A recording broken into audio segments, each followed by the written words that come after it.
কি সুন্দর নাচটাই না হচ্ছে।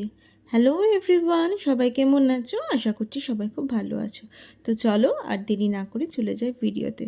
দেখো কি অপূর্ব নাচ হচ্ছে। কৃষ্ণ আর তার অষ্টসখীদের নাচ চলছে। তো দেখো ভগবান শ্রীকৃষ্ণ এবং অষ্টসখীদের কি সুন্দর করে সাজানো হয়েছে। এমন সাজানো হয়েছে যাতে তাদের দিক থেকে চোখই সরানো যাচ্ছে না। তাদের এই নৃত্য দেখতে ব্যস্ত সকল লোকজন। কেউ কেউ ছবি তুলছে, আবার কেউ কেউ ভিডিও করে নিচ্ছে। আমিও তেমন একটু ভিডিও করে নিলাম। এত সুন্দর লাগছে যে কি বলবো। আর এত সুন্দর করে তারা নাচ করছে, তাদের ধরনও খুব সুন্দর। আমার তো বেশ ভালো লাগছিলো ওদের নাচ দেখতে। নাচ দেখতে দেখতে মনে হচ্ছিল এক অন্য জগতে হারিয়ে গেছি। তো দেখো কি সুন্দর না লাগছে সবাইকে। এরপর আমরা চলে গেছিলাম রথ টানতে। দেখো রথটিকে কি সুন্দর সাজানো হয়েছে।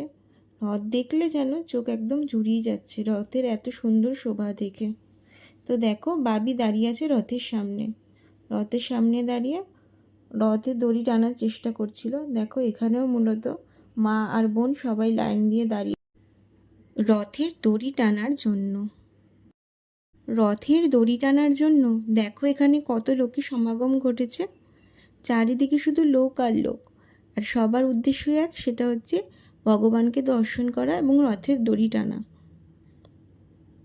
দেখো এখানেও মা আর বোন লাইনে দাঁড়িয়ে আছে এবং দেখো এখানে রথ টানা শুরু হয়ে গেছে। ছোটবেলায় আমরা টানতাম ছোট রথ এবং বড় হয়ে আমরা টানছি এই বিশাল রথ। ভাবতেই অবাক লাগছে আমরা কেমন ছোট রথ থেকে পৌঁছে গেছি এই বিশাল মহাপ্রভুর রথে।